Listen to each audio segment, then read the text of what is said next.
Today I am going to talk about the LHC experiment, Large Hadron Collider experiment, and also clarify the confusion around the term God particles that is being used to describe Higgs boson. Let's start with basics. Today we know that the universe is made up of 12 building blocks. Of these 12 these are called fermions. Out of them, 6 are quarks and 6 are leptons. These quarks they occur in pairs, 3 pairs of 2 each. There is up and down quark, there is strange and charm quark, and top and bottom quark. Similarly, the leptons they also come in pairs of 3 pairs of 2 leptons each, electron, electron neutrino, muon, muon neutrino, tau and tau neutrino. Now these quarks in turn combine in proportions of 3 each to form what are called as hadrons. So protons and neutrons are types of hadrons comprising of 3 quarks each. Now this, apart from the basic building blocks, there are 4 fundamental forces which are currently recognized by science: electromagnetic force, strong nuclear force, weak nuclear force, and gravitational force. Now the particles responsible for each of these forces, which are called force carrying particles, are bosons. Bosons named after the great Indian scientist Satyendranath Bose. There are 4 types. For electromagnetic force it is photon, strong nuclear force is gluon, weak nuclear force is W and Z boson, and gravitational force is graviton. Now interestingly, all the force carrying particles had no mass, which was as per the definition of what is now called as the standard model of particle physics, which fits all these fundamental forces and particles together. However, W and Z bosons were found to have mass. This perplexed scientists for a long time.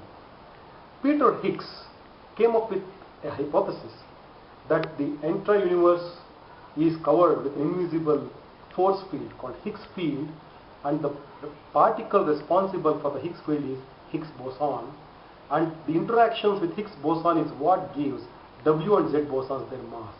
That was the hypothesis. Now some way this hypothesis had to be tested. These Higgs bosons are very unstable. They don't occur in a stable manner in nature. So hence LHC experiment was conceived to determine the existence of Higgs boson. Now, this experiment has been going on for about 5 years. It's a joint collaborative effort of 111 countries in the globe with more than $10 billion worth of investment.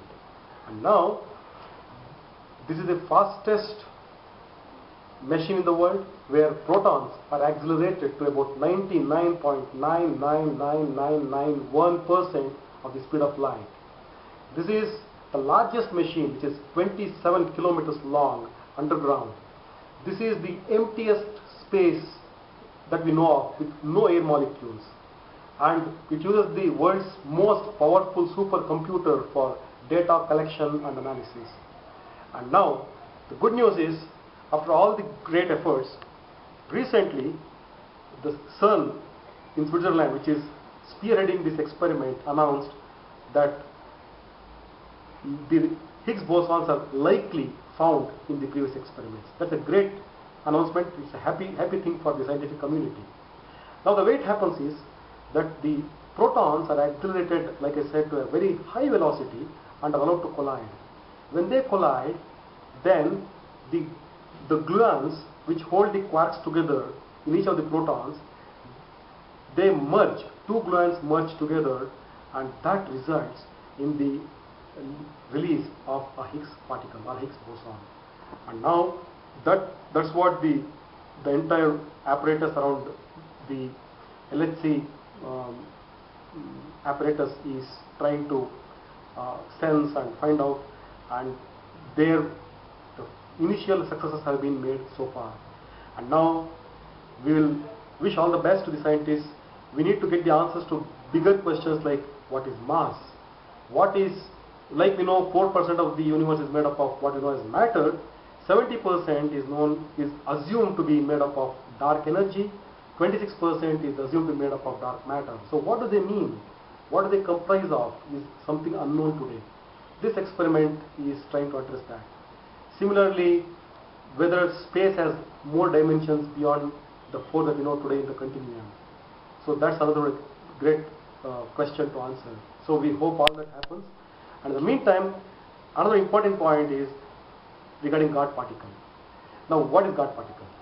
Peter Higgs in 1964 said that he proposed his hypothesis, and subsequently for 30 long years no experiment could establish the presence of Higgs particle. And so a scientist by name Lederman, he out of frustration named this particle goddamn particle in a book. And the publisher of the book said that this is a big title, let's shorten it to God particle. And that's how the name came. There's nothing that connects this with God. So, thank you very much.